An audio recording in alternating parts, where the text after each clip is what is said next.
Happy Thursday, everybody. So this is part 2 of a story that I started last week about why I decided to leave priest school. Once upon a time, I was starting to be a priest. I'm not anymore. How did that happen? And honestly, this story could have been a lot smaller if I had just skipped this entire part 2 that I'm going to share with you. This is the part of my story where I went through a very superstitious phase. Because, I don't know. I thought that would be a good idea. Recap of part 1. I felt like I should start rediscerning whether or not God was calling me to be a priest. I talked to my spiritual director about it, and he said, okay, yeah, you can rediscern that. So immediately, the first thing that I want to do is be very attentive to where God might be telling me whether I'm called to be a priest or not. There's got to be some clear sign. I know that there's not going to be something that shows up on the bulletin board but one day, but actually that would be nice. God, can we do that? And also it's important to note that I obsessed over this idea. This is a big important decision for sure, but every waking moment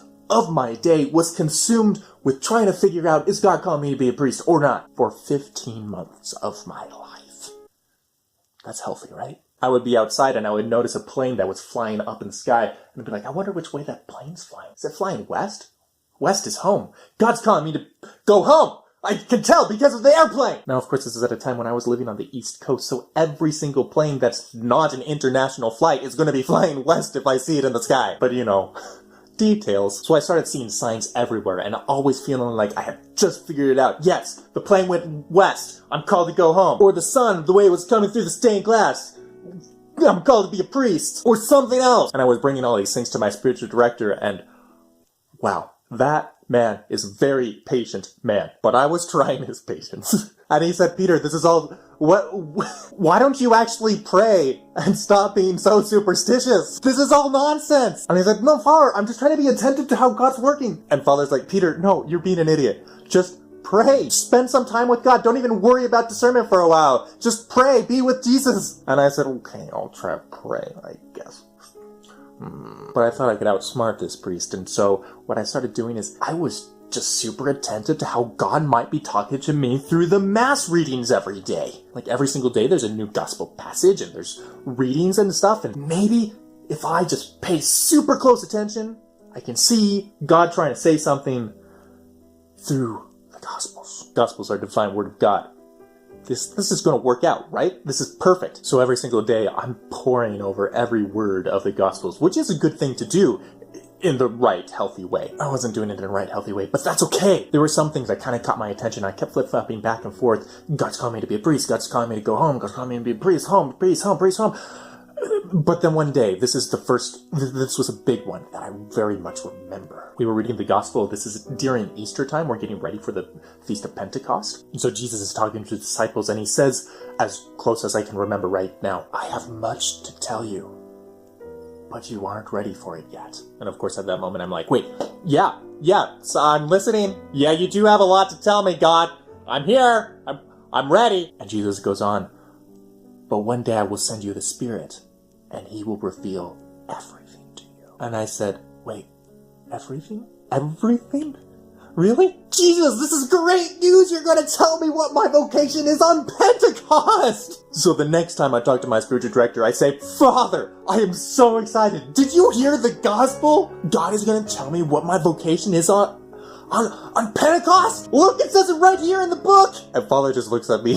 I can't even keep a straight face. Poor Father. Oh, I was a superstitious wreck. At that point, though, he just shakes his head and he says, Peter, I don't remember what he says. I wasn't paying attention. But I had it stuck in my head that the way this was going to go down is on Pentecost, something in the gospel was going to tell me, or maybe not even necessarily in the gospel, something on Pentecost was going to make everything clear. And so I waited, and I really wanted to go ahead in my missal to find what are the readings going to be on Pentecost. But I said, no, I need to wait. I need to be patient. And it was really hard. But eventually, we got there. It was Pentecost. And lo and behold, in the earliest parts of the day on Pentecost, I was reading the gospel. And suddenly, it was so very clear. God was calling me to go back home. I saw it in a sign. I don't remember what the sign was, I'm sorry. But I saw it. I saw it right here. And I was super excited and just like over the moon. And really, this all makes sense. Oh, I figured it out. And then, in the midst of my excitement, I saw another sign. Got 2 signs in the same day. It was clear that God was calling me to be a priest. And I said, what? And then I saw another sign somewhere else, and it was clear that God was calling me to go home. And then another sign was clear God was calling me to be a priest. And then another sign. And then another. If there is any day where I almost entirely lost my sanity, it would have been that day. But I'm pretty sure that I'm not clinically insane. I don't think I've taken a sanity test since then, technically. Maybe I did crack. I don't know. But let me tell you, that day of Pentecost, oh, it was a roller coaster. Back and forth and back and forth. And the hardest part was not many people knew about this. Like, I wasn't talking to many people about my discernment. Mostly just my spiritual director at this point. And so all this was going on all day long, and I didn't tell anybody. Nope, do this alone, mostly. That's wise. But ultimately, the great thing about this Pentecost was it finally broke this obsession for me to find some external sign. But honestly, that's just not really how discernment normally happens. God doesn't usually give us those external signs. He talks to us in the heart. Sometimes it's hard to come to grips with that. Still is hard to come to grips with that, honestly. I don't know what to say. Well, there you go. That's part 2. I hope you liked it. I will continue with part 3. Is this tantalizing? I will continue with part 3 next week. God bless and ciao. Love you all.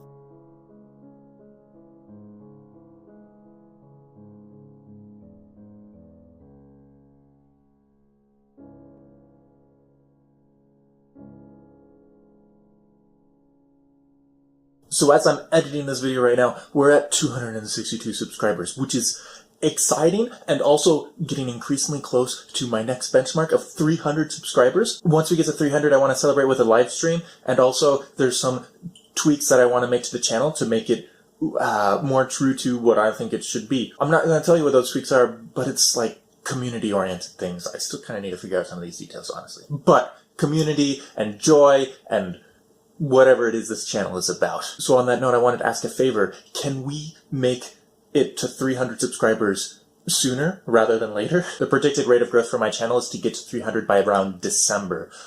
I want to make it by September or even August. Can we make it in August? My birthday is in August. It could be a birthday present to me. If we do, that's fantastic. If not, well, that's fine too. I'm just shamefully asking you to promote me to your friends and whatnot. Think of one person and tell them about me. One person you think might like me. Would be great. Or don't. That's fair too, because we have free will as humans. Okay, thanks for enduring my plug.